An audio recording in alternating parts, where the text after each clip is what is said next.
They say you can see your enemies coming from miles away. It's your friends that sneak up on you.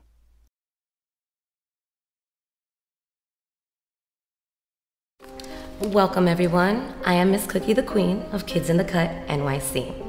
And we are tuned in to Real Talk Life with Mr. Angel Huertas, author of Rise to Grace, a genuine street story. Welcome. Thank you. Thank you for being here with us. It's an honor to be here.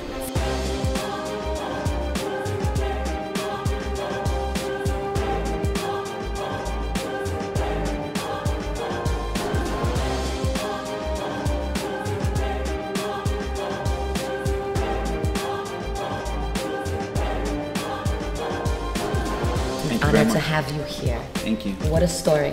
Thank you. An amazing story, and for the viewers and listeners, we will be discussing many parts of the book, but we're also going to touch your life currently, your transitions, and we're gonna have a couple of people come in. Some special people. Very special people. They mean a lot to you. Yes. I've gotten to chat a little bit with them, and I'm so excited to hear more. So am I. Armani. Yes. And the beautiful Barbara Medina. Yes. And we're gonna get deep into your personal life. You're gonna share a lot of your story in the book, but I'm gonna have a lot of questions that we wanna know. The viewers wanna know, I wanna know. And I think it's time for you to tell that story. Timing is right. Timing is right. I'm ready for this. I'm excited for you. Thank you. We wanna know more. Are you ready? I'm ready. I'm ready too. Let's do it then. All right, let's do it. I was born and raised in Williamsburg, Brooklyn, South Side, right under the Williamsburg Bridge. My family, my mother and father, they're both from Puerto Rico. Okay. All right. I used to go around saying that I was Puerto Rican, but in Puerto Rico, they don't accept you to be a true Puerto Rican. So I'm what you call a New Yorican. All right, so I guess I'm a New Yorican. They don't expect you because of your language? Because of the way I speak. Spanglish. Yeah, Spanglish. There you go. For sure. I'm New Yorican. There I you understand. go. So you know. Yeah. Yeah. So they didn't. The first time I went over there, they were like, "What are you?" I said, "I'm Puerto Rican." No, yeah, Puerto Rican. Right. I'm in Puerto Rico. You know, this is who I am. You know, no, you're a New Yorican. That's right. And I'm like, New Yorican. I was like, and you know, we're going back many years ago. Right. So I came back to New York. I'm like, wait a minute, they're calling me New Yorican. That's like literally the first time I heard that phrase. Yeah. And you know, we always. But you're good with that. Yeah, I was cool with it. You questioned came back. it. Yeah, I questioned it, and they're like, yeah, who said you was Puerto Rican? You a New Yorican. So Great. I guess I'm a New Yorican So from you're not Williamsburg. fluent in Spanish? No, ma'am. No. Interesting. Yeah. Very interesting. For sure. Okay. A Latino. That was Playboy. That's right, you said it. Was. Okay, being Puerto Rican, New Yorican, myself having the experience of living in Brooklyn and being Puerto Rican, it's kind of like a stereotype. You're a Playboy, of course. So you're Latino. Used to. Yeah, I like to correct people.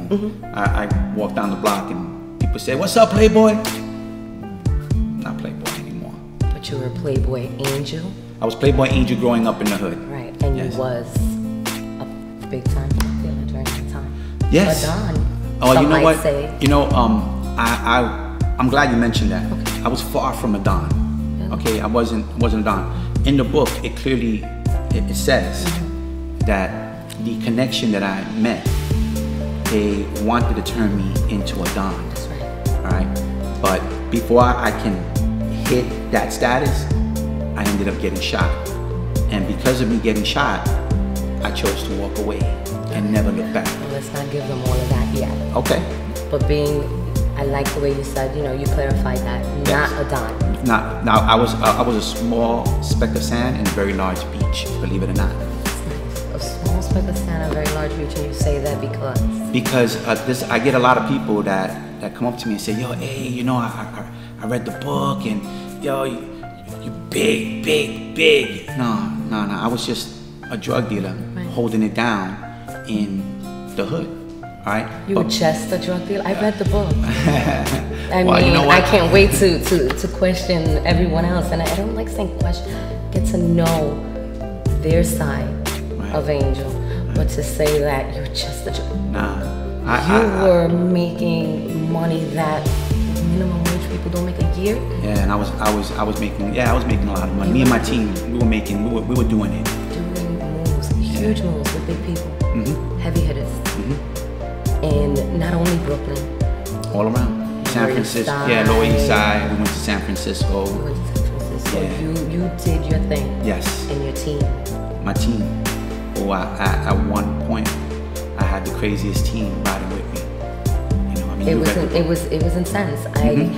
You put me in a place where I was like, am I reading my life somewhat? I could relate because it was my era. Right. Coming from Brooklyn, of course, you know I come from ENY. Right. But Brooklyn is Brooklyn. Brooklyn is Brooklyn BK all day. For sure, all day. For sure. And you know, it's hard to read a story and really focus. To me, it wasn't a story. I was actually feeling hands-on, like I was in this picture, like in my mind. Suppressed memories came out. Well, you know, what was crazy about what you just said, it took me 5 years to write the book. 5 years? Yeah, and the reason why is because, you know, as I was writing, I wanted people to feel it. When they pick up that book, I wanted them to turn the page and turn the page. And not close the book. And not close the book. Absolutely. And that reaction that you just gave me, I mean, I believe I did my job. I did it right. You did. You did an absolutely amazing job. Thank you. Touched so many parts of me, and like there was times I was angry, there was times I was sad, there was times I was laughing. Yeah, I mean literally laughing. It takes you on an emotional roller coaster. But that's being the author, you honest, and me being the reader of it, you brought out these emotions, but at the same time those were the emotions you were giving. Right, those are my emotions. That's exactly what I went through. One of the questions that mean a lot to me, and I would really, you know, again, I relate, and I felt your pain.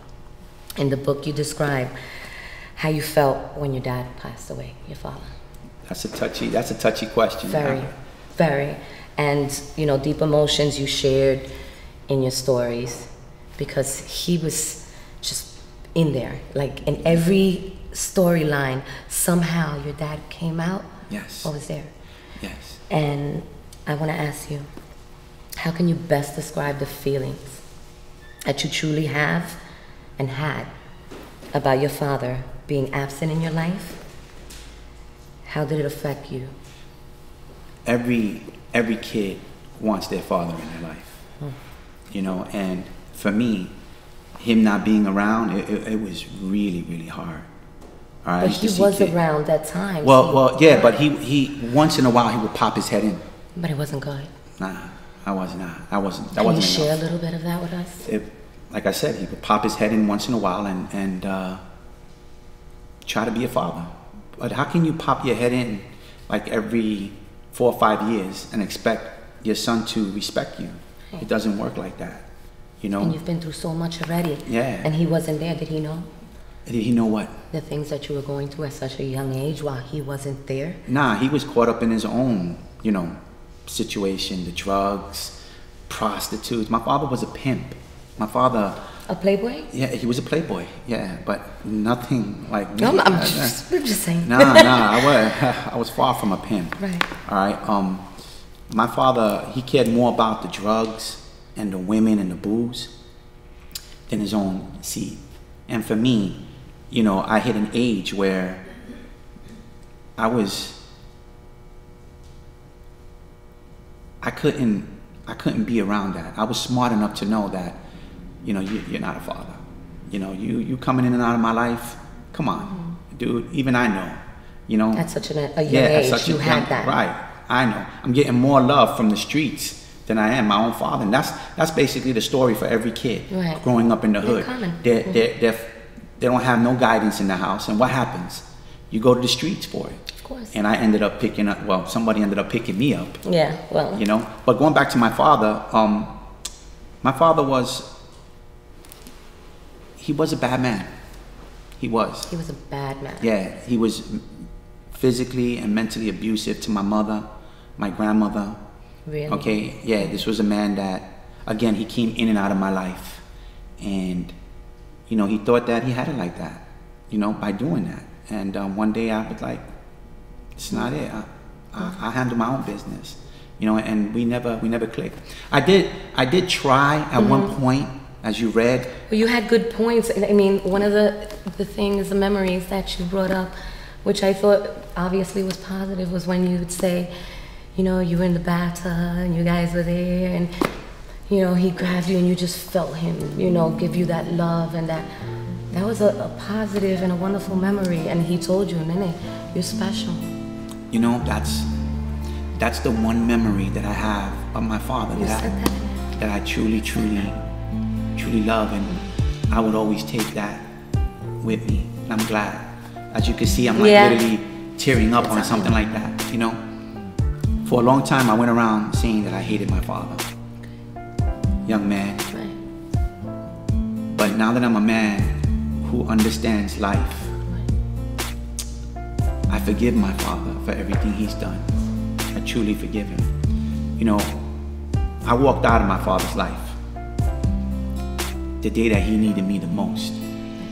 But being young-minded, I didn't know. How could you? Right.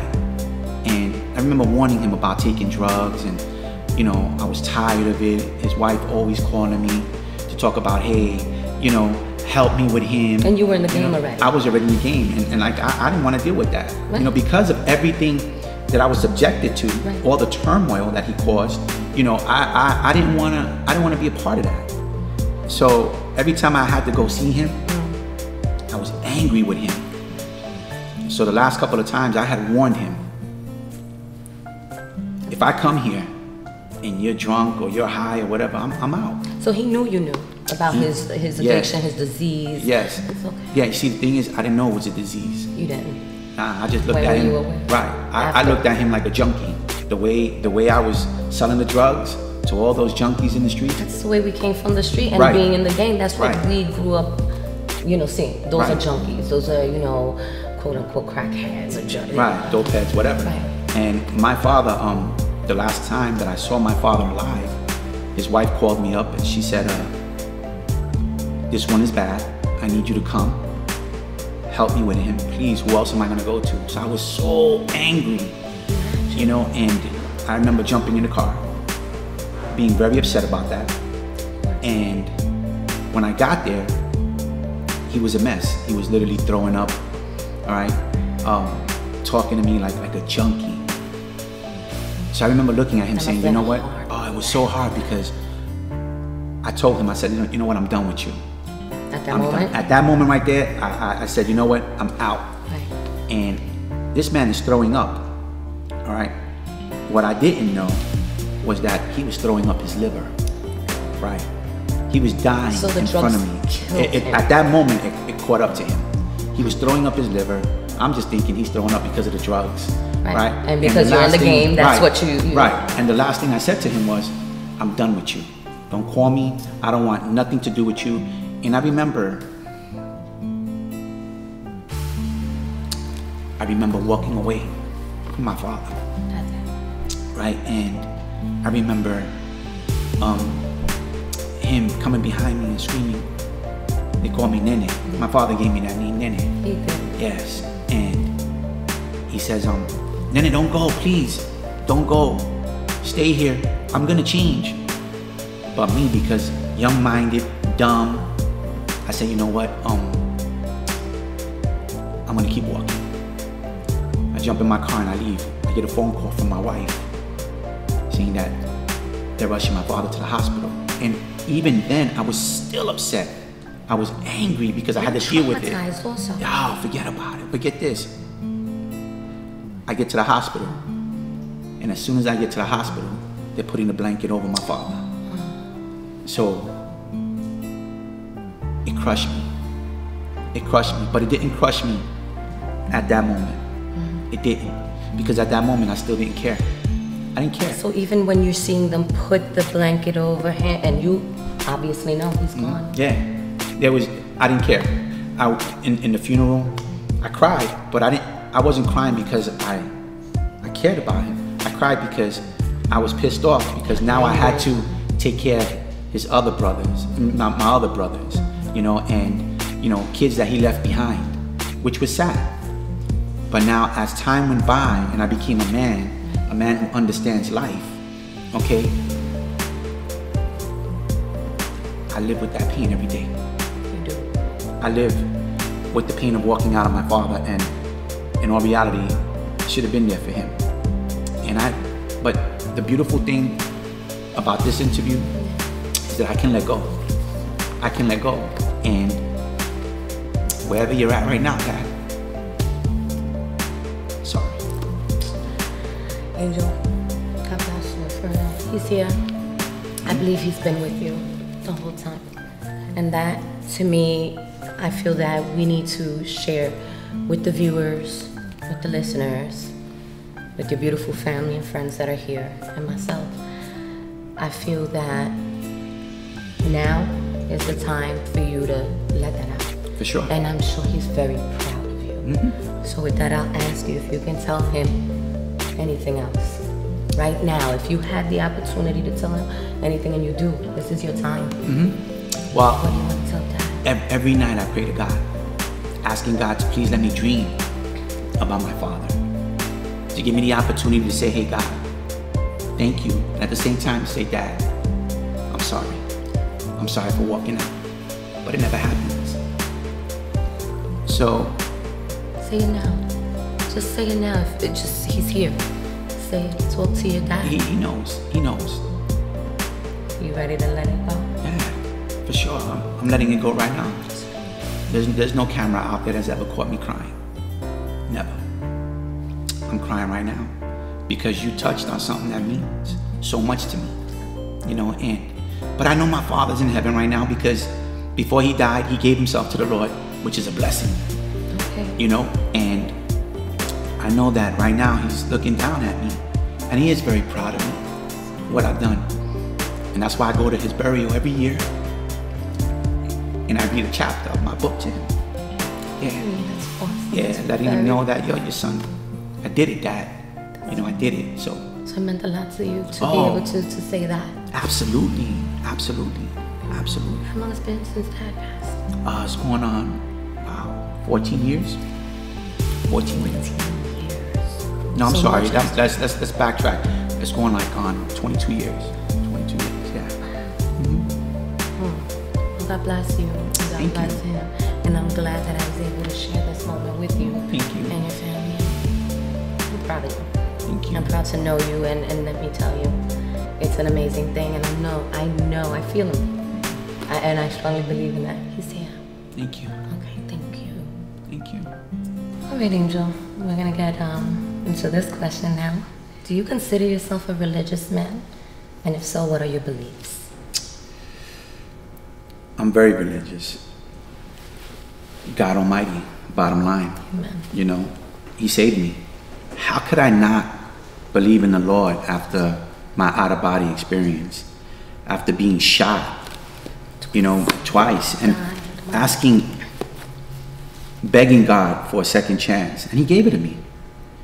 And because of that second chance, I'm here with beautiful people like yourself. Yes, thank you, thank you. I got my family, my RTG family, my Yes. media family is here. Definitely. You know, got the whole camera crew here. You know, I mean, You have I'm a a great blessed. support system. I'm a blessed man. Yes. Amen. Yeah, I'm a true believer in the Lord. True believer in the Lord. Is there any specific, some want to know, you know, is there any specific religion that you No, follow? no. It's all God. It's all God. It's just the belief It's of the just higher the power. belief. The belief that I have for Him is so strong. I mean, nobody can break that. Nobody. I don't blame you. I mean, the story, again, Rise to Grace, a genuine street story. It is, in reality, what it says, what it's titled, what it's named, Rise to Grace. Why that name? I had to rise to be a better man. Mm-hmm. That's the Overall, name. That's it. That's it. And it is Rise, a genuine rise. street story. Yeah, you have to. After going through what I went through, you have to change. Mm-hmm. If you don't, you know, there's only two ways out of that life. Yep. That's death or jail. Okay? I had to before I had to rise, I had to learn how to rise. Of course. Okay? And you know, I'm here. And that's what Rise to Grace is all about. To rise to be a better man. And that's what you're doing. Yeah, respectable man, loving man. Respect is important to you. Everything. Respect means everything. You mention it in the book, just about in every chapter. Respect, loyalty is everything to me. Rise to Grace, absolutely. Very important. God is able. God is able, for sure. God is able. God is able. How different are your dreams and aspirations from the time you were a young man? You know what? As a young man, you know, I was born in the ghetto. Okay? South side of Williamsburg. Okay? When being born, you don't know that you're poor. Yes. You don't know you're poor. That's right. Some people are born in Beverly Hills, and some people are born in the ghetto. Right. You know? I had dreams like everybody else, you know, wanting to make it out, you know. I tried, so you know I tried. I tried to stay away from the hustlers, the pimps, the gangsters. How'd you try? Going out and getting me a job, working legit, you know, staying out of trouble. I had a gangster by the name of Martin. Right? Will we be talking about Martin soon? Yeah, and he taught me how to dream. And he taught me how to, you know, believe in something better than the streets. So his thing was, you gotta work, you gotta go to school, you gotta stay out of trouble, stay away from this kid, stay away from that kid. Martin, right? In the book. Yeah, Martin. You said that. Yeah. And Martin is one of the key characters in your book. One of them. Yes, one of them. There's a few, and we'll go down through that. Have you ever thought that if you were from anywhere else, anywhere, you were born anywhere else, like you just said, you know, some Beverly Hills, where would it be? And would your life have been different? I mean, of course, it's an assumption, but... Yeah, you know what? First of all, I'm very happy that I was born and raised in Williamsburg, Brooklyn. Even though you've been through all of this? I wouldn't change that. You kidding me? That's cool. I don't care about growing up in Beverly Hills. Let them deal with that over there. Me, I'm all day Brooklyn, all right? And I will always represent the neighborhood that I came from, you know? It's not where you at, it's where you came from. That's right, for sure. I love that, you know? And you know, it doesn't matter. To me, it doesn't matter. Brooklyn, so you don't think your life would have been, you never thought of that? Nope. That's awesome. Let's move on then. Sure. Because honestly, a lot of people, you know, they're like, oh, and me myself, I'll make you laugh real quick just for a little bit, because my viewers love when I do this also. I wanted to go to Never Never Land. I didn't want to get old. It's a dream. Yeah, I didn't want to get old. We I wanted to stay young, forever young. And it was just awesome. Everyone would hang out and just, and I came from Brooklyn. But that was me younger, as an older woman experience, as you said. I'm so happy I came from Brooklyn. For sure. Because it made me who I am today. It made you who you are today. And now, Rise to Grace. Yeah. You're giving back. Giving back. You're going back to where you came from. You're giving back. Yes. Giving back to the kids, our youth. Was that your ultimate goal?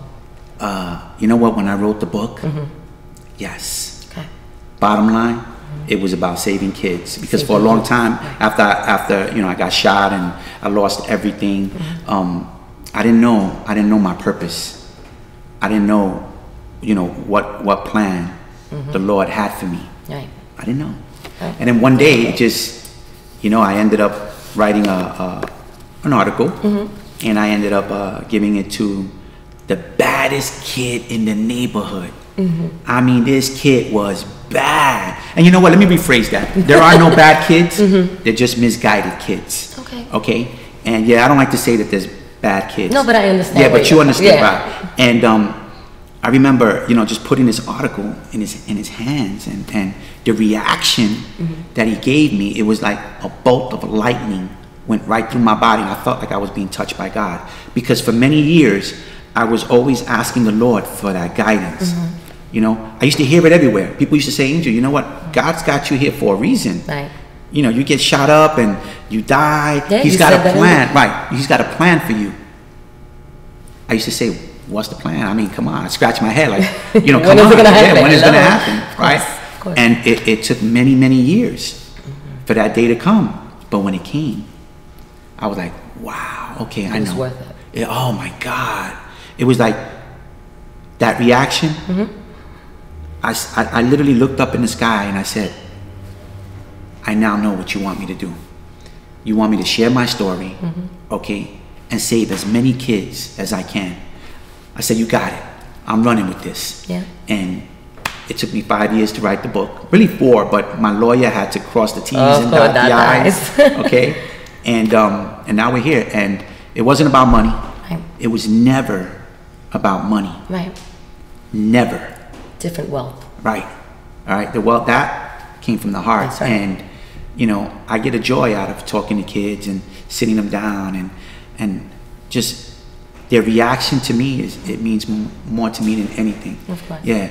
I wrote the book to save kids, to save lives, you know? And you're doing it. Yes. Not only with kids, but I'm also, you know, mothers, fathers, you know, they're As I picking said. Right. I'm a living example. Right. I get people like yourself that read the book and are blown away.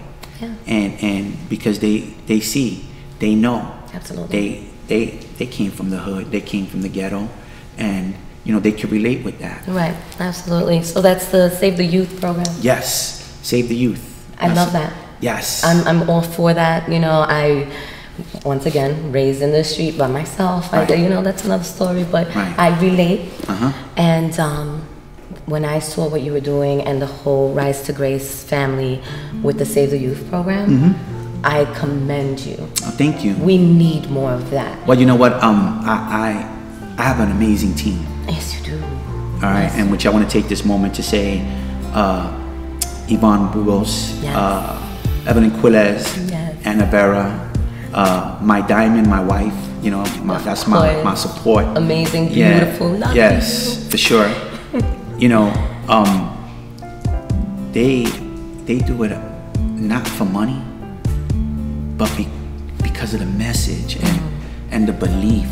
And you know, and they feel it. Yeah, and I want to, camera right there. I just want to say to you, ladies, thank you so much for everything that you do. It is truly a blessing to have you all in my life. Thank you. Yes, and thank you as a mom who, you have 4 beautiful boys. I love you guys. You know, I love the whole Rise to Grace crew. I mean, they're loving, they're family. So to me, I feel like everyone needs to look into that. I love all you guys. They're here, but I love them. I love them so much. Definitely, all you ladies, beautiful. They're a light. Yes. You know, they're a light. You guys are blinding, but I love it. I love it. Your energy, you know, we've all gone through our own experiences, and, you know, I'm starting to get to know everyone, and it takes time, but at the same time, what I see you guys doing with it, to be able to find a place where these children can go, where they can relate, they don't have to feel alone. That to me is an amazing thing. Yes. So God bless them, God bless the program, God bless our children. Thank you. Save our youth. Thank you, thank you. That's what it's about. It's just awesome. It For really sure. save our youth. Yes. All right, what is there, if there's anything you miss about Playboy Angel? I don't miss nothing about Playboy Angel. Nah, not a one thing. Nothing. I don't miss. Not the money, not the lifestyle, nothing. Nothing. I lost. If I told you the number that I lost, you would fall off your chair. I probably would. I probably All right. with the story. But you know what? You notice how I said lost? Did I? Did you? Nah. I have more today than I did selling drugs, hustling the streets. I have life. What's more beautiful than life? I grew up with guys that are dead. They're in jail doing life. All right? God gave me the opportunity. He gave me a second chance. There's nothing more sweeter than life. Nothing. And I'm going to take advantage of this life. I hope you do. I see you doing it. Yeah. You're doing your thing. Sure. And you know what? It's it's so refreshing to see that you're able to send that message out to these people who are still out there. And it's, you know, it's sad to say, and I keep it real talk, it's pathetic in a way, because you try to reach out and there are these older guys, or even not so old nowadays, that are in this drug dealing and in the hustle, and what they do is that they direct our children to think that it's easy money, and they're so vulnerable. They're so vulnerable. Like, they're so misguided. That's a lot of these kids. They get caught up in that glamour of selling drugs and the whole lifestyle. And here you are, an ex-drug dealer, right, heavy hitter, right, helping these kids, saying, "Hey, listen, this is me," and you give right. it to them raw. Right. I give it to them raw. Yeah. I mean, I get into their minds. Once I'm in the mind, I snatch their soul. All right, by sharing my story with them, and a lot of them, they're like, is this guy real? Like, is this guy real? And then they'll go and they'll do research and find out that, hey, this guy is legit. Absolutely. You know, he's telling us the truth, and I've saved so many kids. And that's awesome. I believe I was even mentoring your son at one time. Yes, you are, and you still are, because he is always asking, "Hey, Angel," and you have impacted my life. Your wife, Rise to Grace, has impacted me not only with the book. It started with the story, and you know, it just. I was in a situation where I didn't know where to turn, and what did I do? First thing, risetograce.com. I didn't know how to contact you. It was late, and you have your comment box, and I need help. I don't know what to do. Right. I don't even remember exactly. I know it was slurred out, but it was an amazing feeling of like born again, because you like called immediately the next, and actually it happened early in the morning, and you called like, and I said, "Is this guy for real?" And you sat on that phone with me, and I felt safe. I felt comfortable with telling someone what I was going through, and it was because of your story. It's because of what you've been through, where I didn't know who else to turn to, because my son was out of control. Right. And you saw it hands-on. You were the only person, and my son is 20 years old, the only person, and he's been in this nightmare for 11 years. Yes. And that's exactly what, that's the night, that was a major nightmare. Your son? Yeah. That had to be one of the hardest cases that you've dealt with. And I laugh because, you know, it's not even a laugh, it's refreshing to know that when I told you, I said, "Listen, I know you've been through a lot, and I know you've had your experiences with kids, but this one, oh, he's a case." And you're like, I said, "No, I don't doubt you got this, but prepare." Then I tell you to prepare for something, you're gonna be like, whoa. There you go. And I strongly believe in karma. Okay, growing up, I wasn't an easy one to deal with, but I was a 4'0" little, you know, Boricua, Siciliana from East New York, and I had to do it on my own. So my kids, they saw that I transcended, I grew. I said, "You know what, I'm out." Yeah, I left Brooklyn. You did it. Till today, okay, I tell myself, why did I leave Brooklyn? I went to suburbia. I went to Long Island. I had the picket fence, the house, the cars, the businesses, the husband, the cop. My son became a gang member. I know. 10 years old. After I left East New York to avoid him doing it. And now where is he today, man? He's rising to grace. There you go. All of this happened for a reason. Yeah. And my son could have been dead. Yeah. And many people say, he's supposed to be dead right now. But he's not, thanks to you. Thanks. Because honestly, your words, your guidance. Yeah, but you know what? It's not only me, it's you as well. You know, I can't do it by myself. No. It takes, you know, a strong mother, strong father.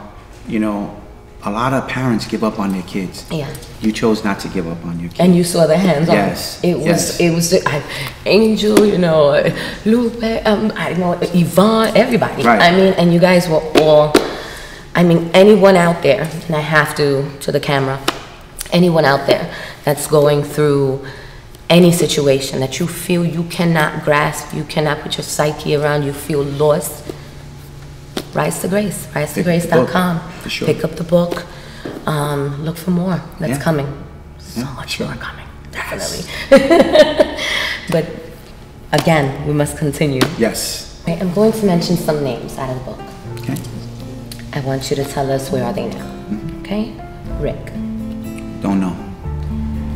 Fearless. Dead. Martin. Dead. Josh. Dead. Mercedes. Last I heard, Mercedes, she got caught up in some big drug deal with the feds and shipped off. Yeah, because she was big in that. Yeah, okay. She was big in that. She continued to do her thing, with that lifestyle, and sad. She ended up getting caught up in that. That was a sad one. It is sad. Yeah. So being a female, I can, understand that too. Now this person, Mr. Joe Masseri. Greatest man in the world. Blessed. I was blessed to meet him. He taught me how to be a man, if you want to say it. Okay. In the workforce, In the corporate. Yeah, in the corporate world. Okay. He gave me the tools I needed to be successful at where I'm at today with my company. So your structure comes from Joe Masseri. Absolutely, absolutely. Fortunately, he never got to see the man I've become. After meeting him, he passed away fast. I knew him for like 2 years. He had lupus. Oh, okay. Yeah, and he ended up passing away. And but I always go back. Yeah, I always go back to his burial, and I read to him like my father. You give back, right? I always give back. Always That's a give great back. thing. Yeah, sure. You sit there and you talk with him. I'm sorry? You sit there and you talk with him, and you read from the book, and you also just... Yeah, and I like if he's standing right there, and I'll his smile, the way he used to smile at me, he was such a gentleman. I remember getting into an argument with my wife in front of him one day. He pulls me to the side. He's like, "What are you doing?" Really? He goes, "That's your lady, man." Oh. So I looked at him like, "You know what? You're right. That is my lady." He taught me. Sounds like a beautiful man. He was. He was a beautiful man, and that's why I always go back to his burial and I read to him. Just this. And the thing is, where I'm a salesman, I'm like all over the place, and my boss is gonna kill me because I pass by his cemetery along my route, and I'll pull over real quick, go inside, all right, and say, "Hey Joe, what's up?" And I'll clean the grass, whatever, and say, "Hey man, I'm just popping by, just to let you know I'm doing okay." It's a good thing. It's a great thing.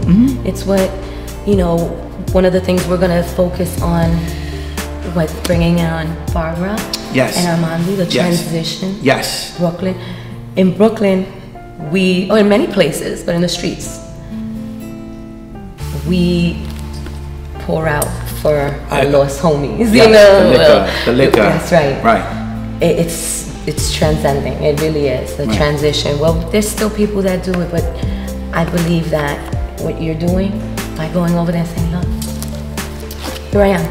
See, that to me is a transition in itself. For sure. You're breaking that stereotype, typical, okay, I gotta do it like this. No, you grew in time. You've experienced so many things. You become a better person. You haven't forgotten your roots. Never. You haven't, and I respect you. I commend you for that. A lot of people want to totally erase you can never forget where you came from. No. Never. And I've had this conversation with my wife. You can never forget, because forgetting is forgetting who you are today as a person. Exactly. You had to go there. Yeah, you had to go through all that to be who you are today. So you can never forget where you came from. I never forget, and that's why I always give back. Is that a message that you want to let everyone know? Don't forget. I mean, I tell them all the time. My viewers, my listeners know I have gone from Brooklyn and Long Island to Michigan here. I never forget where I came from, because I want to make sure that those women, especially women and children from those neighborhoods, realize, listen, if Cookie could do it and That's look at right. her there. That's right. I could do it too. That's part of my pitch with these kids. You know, if I can do it, Yeah. if I can walk away from that life, go out and get me at the time a $5 an hour, because that's what the position was starting with. Minimum wage. Right. How do you make $15,000 a day, right? And here you go and you get yourself a job making $5 an hour. How do you do it? I'm a perfect example of that. Okay? You can do it if you want it. You got to start building your foundation. And you got to let go of some of that pride. Yeah, for sure. That street pride will keep you where you are. That's right. You have to move forward. That's you right. have to take all of these examples, Latinos, Latinas, okay, doing their thing, being strong. I mean, I'm not categorizing us. I'm not categorizing at all.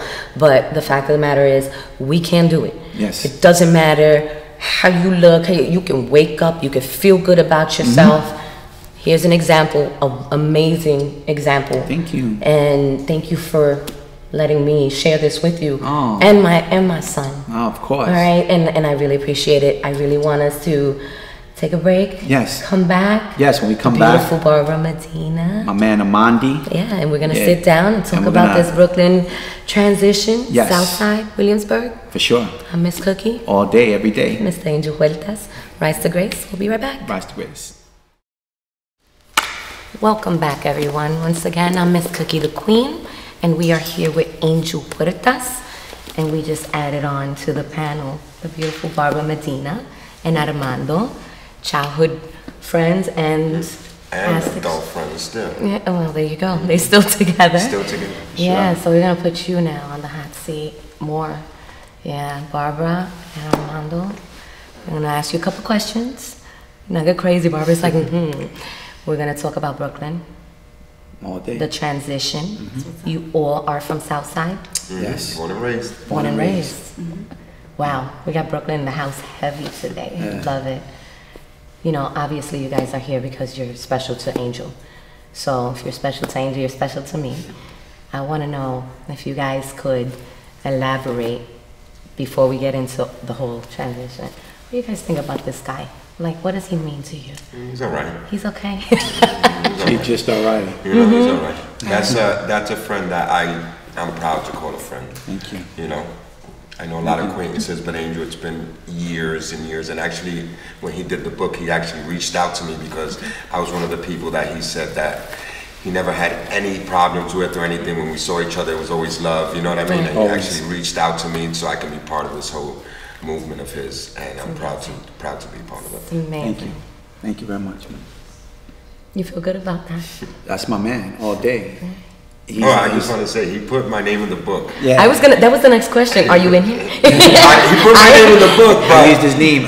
He's used my name. I used his name. You know, he told me after the book was published. Oh, after, how kind. Thanks. Yeah, well, Nah, but it's cool that at first I wanted to surprise him because I knew he was one of the guys that was going to read the book. You know, I wanted his name because out of everybody, you know, in the South Side, you know, who I grew up with, you know, Amandi was one of the guys that, you know, there was just love and respect. It was always there. There was never any animosity. You know, whenever we saw each other, you know, there was a lot of love. Respect, you know, a lot of respect. Respect and loyalty. You know, and because of that, he's here with me today. And you know, I'm gonna go on record. And when Rise to Grace hits that level, Amandi's one of the guys I'm bringing with me all day, every day. How do you feel about that? About that statement. You know, it's on the record. Yeah, sure. How do you feel about that? Oh, I'm happy to be part of it. Like I said, he reached out and I was there. Always. So we're gonna do whoever does anything positive amongst our friends. You know what I mean? God bless you. Take Absolutely. the other with us if we can. I respect that. Sure. Barbara. She's like, tell us your experience. It's funny because I always say, Angel, how does it feel to look at yourself? Yeah. You know, that's a big thing. It's a weird history, but knowing Angel for the short period of time, not knowing that there was a long-term history, it was something, it was crazy. But now that we got to know each other, and we knew each other back then, but it was I mean, it's complicated. Okay. But I like complicated. it's complicated. I'll but drill. Today, when I look at Angel or speak to him, how do you like to look at yourself? Yeah. You know? Yeah, she's got an incredible story. Yeah. For sure. They both do, you know.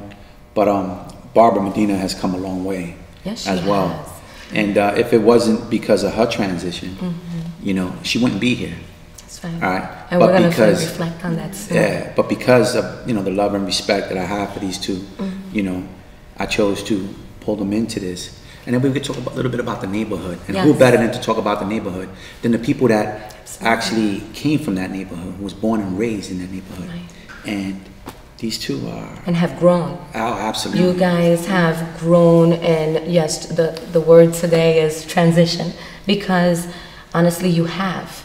I'm going to direct to Barbara first.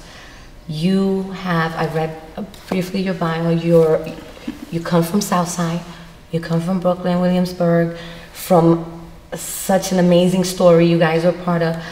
Let's start with you.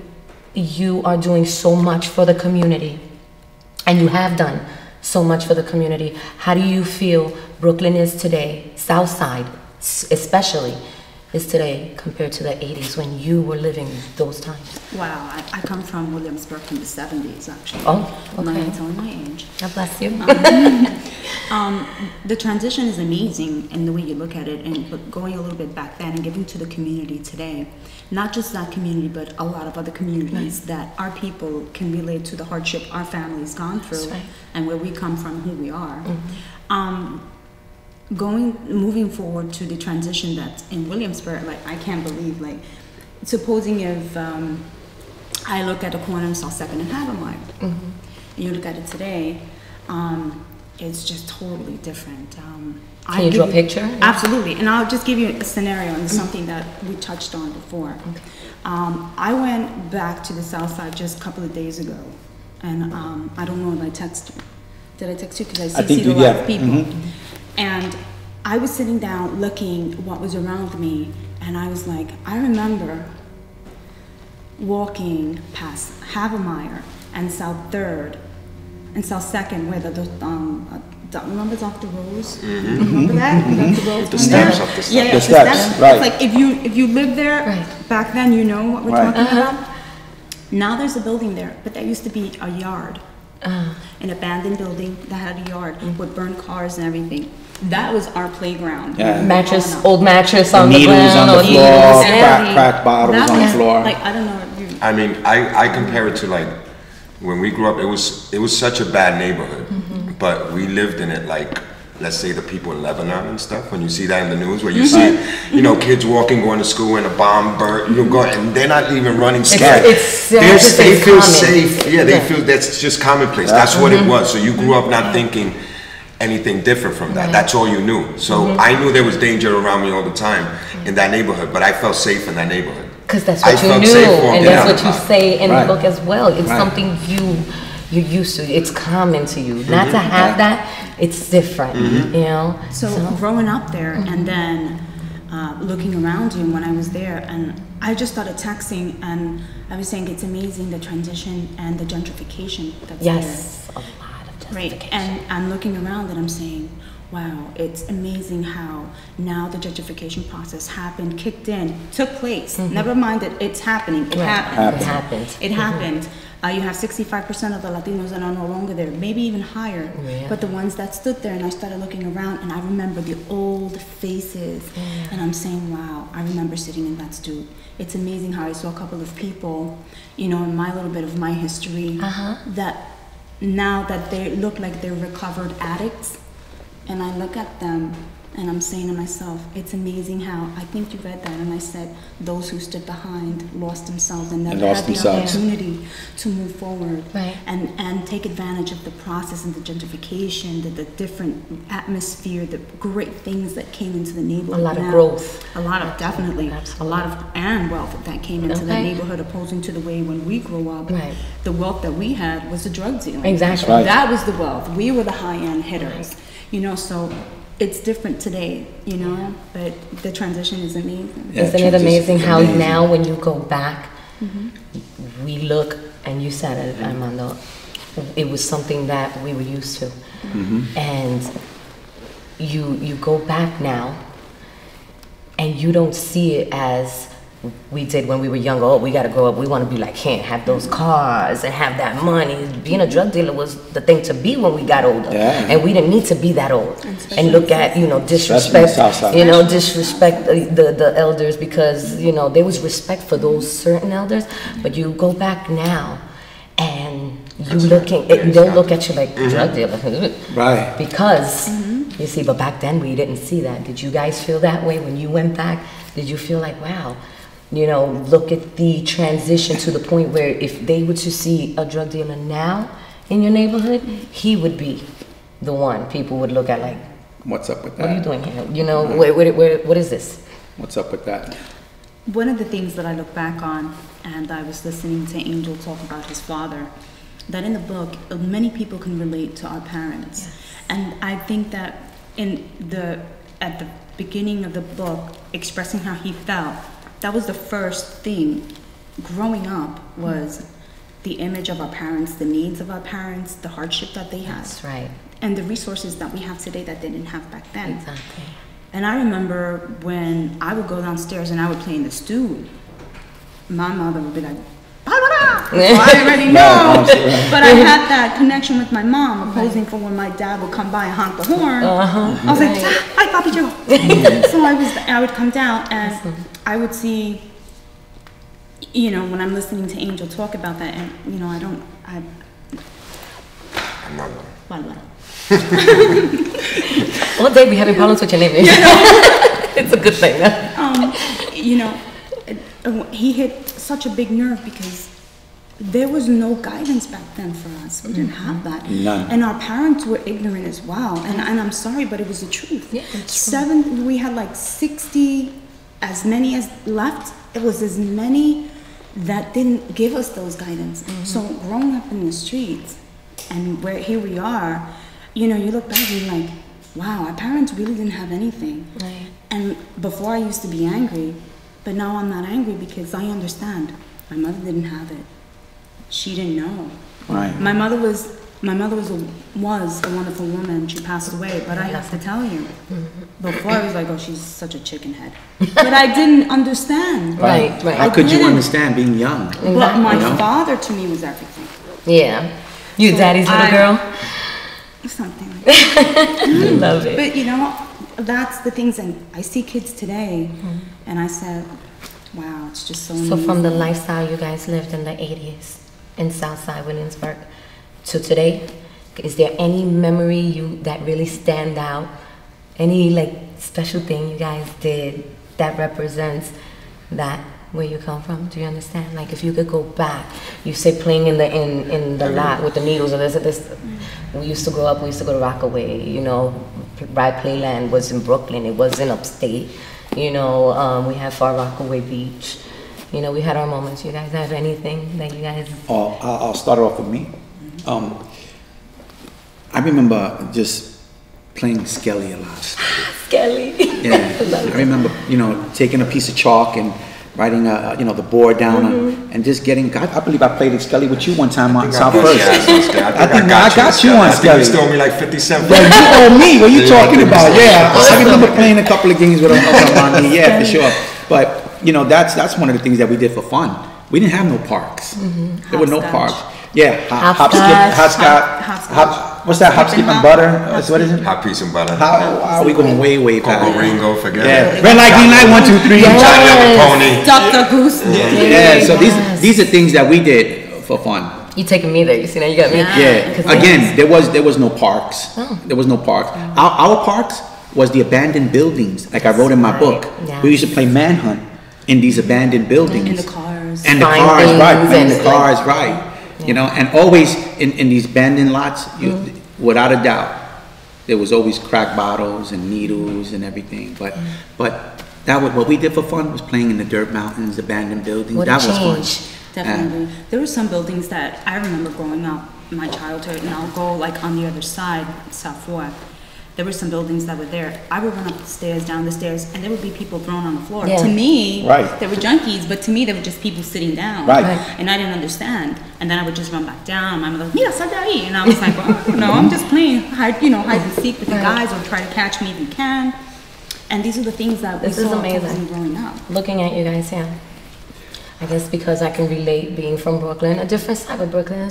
That's the way we Brooklyn are. is We all Brooklyn. stand. Brooklyn. I look and I'm proud. This is my culture. This is my life. I see that. To be able to sit in front of 3 amazing people. Look at Thank you. you. You know, look at you. Go ahead, girl. Latina. You know, yes, I emphasize that because you're doing it. You know, and I guess it was because it was just so hard to grow up without the mother and the father, and, No and when you guidance, say right, no we live guidance. the streets, Right. even if we had that at home, we still live No, the but streets that's because what I the was going to streets. say, because I was raised my mother raised 5 kids working out of a factory. We never needed anything. Like, we always had our clothes, we always had dinner. I don't know how the hell she did it, working out of a factory, but everything was there. And my mother tried as hard as she could. But she had 5 kids, she was by herself, she had to work all day. You come out of school, you head out to the streets, you know what I mean? It was a on the routine. low. Yeah, you're doing your stuff regardless as hard she tried. She couldn't watch 5 kids at the same time. She had to be at work. So even if you had the guidance there, you were still gonna get caught up. Right. The Because that's streets all it, raised you. that's all it was, and that's all there was. Yeah. And And I just it's want to huge. make a point that I look at the South Side and Angel, and it correlates, because it went from abandoned buildings and drug dealers on the corner, and that's what Angel was. Right. Now the neighborhood is a great neighborhood. Beautiful. It looks great. And Beautiful my, neighborhood. My man Angel he came full circle. He used to drive Mercedes Benz and all that while as a drug dealer. And today, as a successful salesman for his company, he drives a Benz. That's right. He came full circle. He's still driving a Benz. You see He's that? still wearing suits. He's just doing it. He's using his hustle the right way now. Exactly. You know? So he's Which still goes doing to what show. he's always done. He's just doing it. He put the focus on something different. Right. And that's why I got him on the panel. That's real talk. Real talk. For That's sure. right, and he's right about that. Hustling, Yeah, you know he is. Hustling is a word that could be. There's many ways of hustle. Thank you. And in life, it's always about hustle when you want to succeed. Mm-hmm. Nothing in life comes easy, and if it does, it won't last long. Example, okay? And it's great to see that Brooklyn has this. Williamsburg, stand up. Here you go. South Side. It happened. Look outside your windows if you're still there. If not, you heard it from the panel. Mr. Angel Huertas. I'll get the book. Barbara Medina. Get the book. Yeah. Getting there, that's right. Right to Grace. This is not the original cover, No. but we're gonna do that at closing. All right, we're gonna do a little brief breakdown. Okay. All right, we're gonna take another break. Thank you. you guys for being here. Thank These you. guys are great. Armando, Barbara Medina. I'll see you again. Expect more. Rise to Grace, Angel Huertas. We'll be right back. All right. Thank you so much. Peace. Welcome back, everyone. And unfortunately, it's the end for now. For now, All right. Thank you Part so one. much. This is part one. part one of many more to come. You already heard it. You see, I have that. I have it in proof.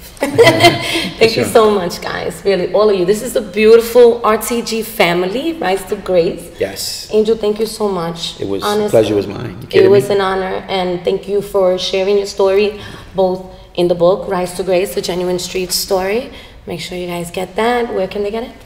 They can pick it up at www.authorhouse.com. That's my publishing company. Okay. But it's also in every Barnes and Noble bookstore. It's in Amazon. It's everywhere. All right, so we're going to definitely have you take off the show. I just want to give everyone a little bit of credit. Thank you, Barbara. Thank you. I love you so much. You're so sweet. Definitely check her out. Also, Barbara Medina. I'm getting like emotional now because seriously, you guys, your wife. Yes, my I diamond. really have to thank so much from the bottom of my heart for sharing your husband in this way. You're a beautiful, amazing woman. I look up to you, sweetheart. You go, girl. You're a diva, but a wonderful one. Que Dios te bendiga. All the crew here. Got Yvonne, got Anna, Sammy. Armando somewhere back there. I'm hijacking. We also have Evelyn Quiles, That's right. who's she's holds down the Florida division. Yes. I want to say What's up, Evelyn? Peace Hello and love, to for everyone sure. out. Yes, definitely. Rise to Grace is in Florida also. Yes. And in many other places, he will definitely tell you that. I want to thank all my viewers and listeners, and definitely continue to follow me. As I said, Miss Cookie the Queen. Thank you again. Rise to Grace. Real Talk Live. We'll see you next time. Peace. God bless. When the weight of the